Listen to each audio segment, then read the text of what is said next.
आज या पत्रकार परिषदेच्या माध्यमातून अंतरवालीतून विनंती की काल जो आपण राजपत्रित अध्यादेश काढलाय मराठा समाजासाठी सगळ्या सोयऱ्यांचा, त्या कायद्याची तुम्ही तातडीनं उद्यापासून अंमलबजावणी करावी ही सरकारला माझी विनंती। तोपर्यंत जोपर्यंत अंमलबजावणी होत नाही तोपर्यंत हे आंदोलन सुरू राहणार आहे। मात्र उद्यापासून त्यांनी सुरू करावी ही विनंती। मार्ग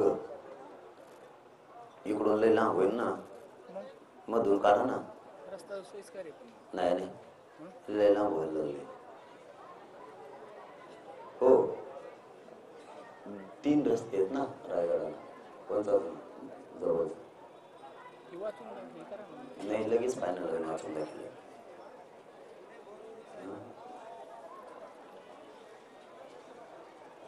इकडे मधून एक हे ना जाता येतं इकडून जामखेड भिगवण मार्गे इंदापूर। दुसरा कोणचा आहे पुढं नवनाथाचं मंदिर, कानिनाथाचं मडी मडी मडी तेच रस्ता काढला आता चालत तिकडून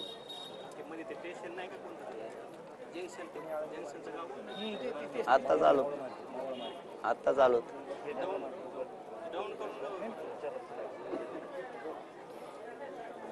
चला रायगडला जाणार आहे तर रूट आपण थोड्या वेळाने सांगू। रूट थोड्या वेळ मग काढा लगेच कोणत्या मार्गे जायचं, म्हणजे डिक्लेअर झालं तर ते गावकरी लोक बिचारे थांबतील नसतात, त्यांनी कोणत्या मार्गाने थांबतील ते उगत 4-4 बाजूला एकमेकाच्या भेटीला थांबायला। चला बाकीचं झालंय। सरकारला आज 2 विनंती आहेत आता, म्हणजे पत्रकार परिषद थांबवायला की काल जो राजपत्रित आपण अध्यादेश काढलाय त्याची अंमलबजावणी तातडीने करावी ही सरकारला विनंती। मराठवाड्याचे जे गॅजेट आहे 1884 ते शिंदे समितीला देऊन ते तातडीनं ते लागू करावं ही सरकारला विनंती आहे। 1884 ची जनगणना तीही लागू करावी। सातारा संस्थांचं गॅजेट हे शिंदे समितीकडे देऊन तेही लागू करावं आणि बॉम्बे गव्हर्नमेंटचं गॅजेट आहे तेही लागू करावं ही सरकारला आज या पत्रकार परिषदेच्या माध्यमातून विनंती। आता शेवटी पुन्हा एकदा काल सरकारने जो अध्यादेश काढलाय त्याची अंमलबजावणी होऊन समाजाला त्याचा फायदा होत नाही त्या कायद्याचा, तोपर्यंत हे आंदोलन सुरू राहणार आहे।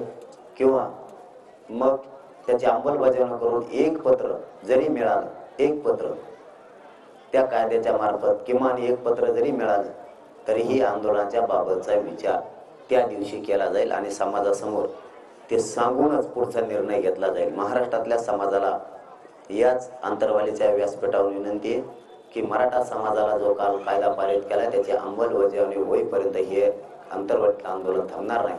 तुम्हाला शब्द दिला होता की महाराष्ट्रातल्या मराठा समाजाला आरक्षण मिळाल्याशिवाय हे आंदोलन बंद होणार नाही। मराठ्यांना आरक्षण मिळाले पण ह्या कायद्याची थोडी अंमलबजावणी राहिली, याची अंमलबजावणी 1% होईल ही जर झाली महाराष्ट्रातल्या सगळ्या मराठ्यांना प्रमाणपत्र मिळाले म्हणून समजायचे, शंका घेण्याचं कारण नाही।